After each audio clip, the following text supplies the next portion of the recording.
ఆంధ్రజ్యోతిలో చూద్దాం ఒకసారి. ఎస్, ధూమ్ధామ్ బలం బలగం చాటేలా తుక్కుగూడ సభ. లోక్సభ ఎన్నికల్లో పార్టీకి ఊపు తెచ్చే వ్యూహం. విజయవంతంగా 6 హామీల అమలుపై వివరణ. కేంద్రంలో అధికారంలోకి వస్తే 5 న్యాయ అమలు. ఇక జనజాతర సభలోనే మేనిఫెస్టో విడుదలకు ఛాన్స్. సభ ఏర్పాట్లు పర్యవేక్షిస్తున్న ముఖ్యమంత్రి, ఇతర నేతలు. అసెంబ్లీ ఎన్నికల ముందు గత ఏడాది సెప్టెంబర్ 17న తుక్కుగూడలో కాంగ్రెస్ పార్టీ భారీ ఎత్తున విజయ బేరీ బహిరంగ సభను నిర్వహించింది. 6 గ్యారంటీల్ని ప్రకటించింది. తెలంగాణలో అధికారాన్ని హస్తగతం చేసుకుంది. ఇప్పుడు అదే సెంటిమెంట్తో లోక్సభ ఎన్నికల ముందు శనివారం తుక్కుగూడలోనే జనజాతర పేరిట భారీ బహిరంగ సభను ఏర్పాటు చేయనుంది. పార్టీ అగ్రనేతలు రాహుల్ గాంధీ, మల్లికార్జున ఖర్గే తదితరులు హాజరు కానున్న ఈ సభకు ధూమ్ధామ్గా నిర్వహించాలని కసరత్తు చేస్తుంది. అధికారంలోకి వచ్చిన తర్వాత ఆనాడు చెప్పిన ప్రతి హామీని అమలు చేస్తున్నామని వివరించనుంది. 6 గ్యారంటీల తరహాలోనే కేంద్రంలో అధికారానికి వస్తే 5 న్యాయను అమలు చేస్తామని స్పష్టం చేయనుంది. వెరసి తమ బలగం చాటేలా తుక్కుగూడ జనజాతర సభను నిర్వహించాలని కాంగ్రెస్ పెద్దలు భావిస్తున్నారు.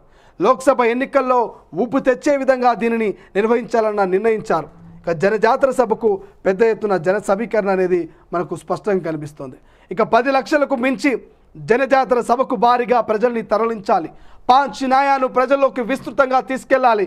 తెలంగాణలో కాంగ్రెస్ గాలి, అధిక సీట్లు ఖాయం. ఇక అప్పుడు రాహుల్ ప్రధానమంత్రి అవుతారు. ఇన్ఛార్జీలు, అభ్యర్థులతో సమీక్షలో సీఎం రేవంత్. కదం తొక్కుదాం, తడక చూపిద్దాం. ఉప ముఖ్యమంత్రి బట్టి విక్రమార్క. తుక్కుగూడ సభ ఏర్పాట్ల పరిశీలన. బీఆర్ఎస్ నేతల ప్రతిపక్షంలోనే పనికిరానని ధ్వజము.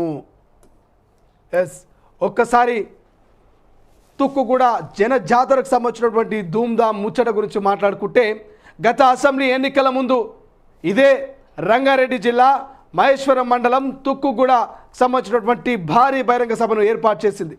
విజయ బేరి అనేటువంటి భారీ బహిరంగ సభలో రాహుల్ గాంధీ, సోనియా గాంధీ ముఖ్య అతిథులుగా హాజరయ్యి ఆ యొక్క 6 గ్యారంటీలకు సంబంధించినటువంటి పథకాల అమలుకు సంబంధించినటువంటి పోస్టర్లను విడుదల చేసింది.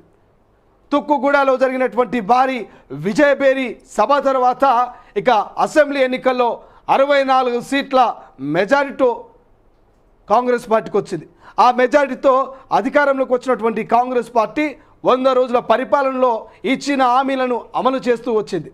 సో అవే హామీలని, ఈ 100 రోజుల పాటు చేసినటువంటి అభివృద్ధి పనులని ఈ యొక్క జనజాతర తుక్కుగూడ సెంటిమెంట్ను రిపీట్ చేయబోతున్నది. 5 న్యాయ అమలుకు సంబంధించినటువంటి ఈ యొక్క విజయ బేరీకి సంబంధించినటువంటి జనజాతరలో కాంగ్రెస్ పార్టీ తెలంగాణ ప్రజలకు వివరించబోతున్నది. జాతీయ స్థాయి మేనిఫెస్టోను ఈ తుక్కుగూడ జనజాతర బహిరంగ సభలో బహిర్గతం చేయబోతున్నది. 10 లక్షలకు పైగా జన సమీకరణకు కాంగ్రెస్ పార్టీ సర్వం సిద్ధం చేసినట్టు తెలుస్తోంది. ఆ స్థాయి ఏర్పాట్లను కూడా ఇక తుక్కుగూడ సభా ప్రాంగణంలో రాత్రి 8-9 వరకు ముఖ్యమంత్రి రేవంత్ రెడ్డి గారు, పిసిసి అధ్యక్షులుగా ఉన్నటువంటి రేవంత్ రెడ్డి గారు సభా ప్రాంగణాన్ని పరిశీలించి సభలో జరుగుతున్నటువంటి ఏర్పాట్లను దగ్గరుండి చూసుకొని ఈ యొక్క 5 న్యాయ అమలును ఎలా చేయాలి, జాతీయ మేనిఫెస్టోను తెలంగాణ ప్రజలకు ఎలా వివరించాలి, గత విజయబేరిని ఈ జనజాతరను తుక్కుగూడ సెంటిమెంట్ను రిపీట్ చేసేందుకు కాంగ్రెస్ పార్టీ శాయశక్తుల ప్రయత్నం చేస్తున్నట్టు తెలుస్తోంది. సో ఇక ఇప్పటికే ఈ యొక్క తుక్కుగూడ సభకు అటు సోనియా గాంధీ కావచ్చు, రాహుల్ గాంధీ కావచ్చు, ఇక మల్లికార్జున ఖర్గే కావచ్చు, ఇతర నాయకులు కూడా విజయబేరిలో ఏ విధంగా అయితే విజయోత్సవాన్ని ఇచ్చిర్రో, సో ఈసారి జరగబోతున్నటువంటి జనజాతర కూడా రాహుల్ గాంధీ, ప్రియాంక గాంధీ ముఖ్య అతిథులుగా రాబోతున్నట్టు మనకు స్పష్టంగా తెలుస్తుంది. సో మొత్తం మీద బలగం చాటేలా తుక్కుగూడ సభ ఏర్పాట్లు ఉన్నట్టయితే స్పష్టంగా తెలుస్తున్నది. ఇక పార్లమెంట్ ఎన్నికలకు ఈ తుక్కుగూడ వేదికగా కాంగ్రెస్ పార్టీ ఎన్నికల శంఖారావం పూరించినట్టు తెలుస్తోంది. ఇప్పటికే 14 మంది అభ్యర్థుల్ని ప్రకటించి బరిలోకి దిగినటువంటి కాంగ్రెస్ పార్టీ మరి మిగతా 3 అభ్యర్థుల్ని కూడా త్వరలో ప్రకటించి పూర్తి స్థాయిలో ఎన్నికల ప్రచారంలో, రోడ్ షోలో భారీ బహిరంగ సభల్ని ప్లాన్ చేస్తున్నట్టు, అధికారంలో ఉన్నటువంటి ఈ రాష్ట్రంలో అత్యధిక మెజార్టీ సీట్లు అంటే 14 సీట్లు ఇక ఢిల్లీ పెద్దలకు బహుమతిగా ఇస్తామంటూ ఇప్పటికే కాంగ్రెస్ నేతలంతా కూడా ఇక శబ్దాలు చేస్తూ ఉన్నారు, ధీమా వ్యక్తం చేస్తూ ఉన్నారు.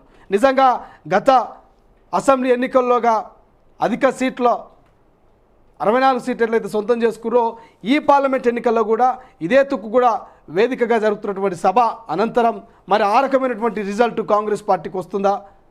గతంలో లాగా 64 సీట్ల లాగా ఇప్పుడు ఏమైనా 14 సీట్లు, అంటే మెజారిటీ ఆఫ్ సీట్లు 14 సీట్లు మనకు వస్తాయంటూ కాంగ్రెస్ నేతలు ఏ విధంగా అయితే ధీమా వ్యక్తం చేస్తారో ఆ ధీమా వ్యక్తం చేస్తున్న 14 సీట్లను కాంగ్రెస్ పార్టీ తెలంగాణలో సొంతం చేసుకుంటుందా అనేది మరి కొద్ది రోజులు వెయిట్ చేయాలి, చూద్దాం.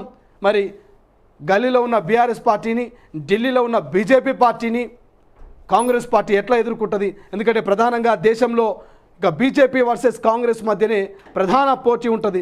కానీ గల్లీలో ఉన్నటువంటి బీఆర్ఎస్ కూడా కొంత ప్రభావం చూపించే అవకాశం ఉంది. కాబట్టి ప్రధానంగా బీఆర్ఎస్ పార్టీ నుంచే కాంగ్రెస్లోకి చాలామంది నాయకులు ఇక ఎంపీ అభ్యర్థులుగా టికెట్లు సొంతం చేసుకున్నారు. సో ఈ ప్రాంతీయ పార్టీతో, జాతీయ పార్టీతో కాంగ్రెస్ ఎట్లా ఫైట్ చేస్తుంది, ఎన్ని సీట్లు సొంతం చేసుకుంటుంది అనేది మరికొద్ది రోజులు అయితే వెయిట్ చేయాలి, చూద్దాం. ఈ 5 న్యాయ అమలు ఎట్లా జరగబోతుంది అనేది. ఎస్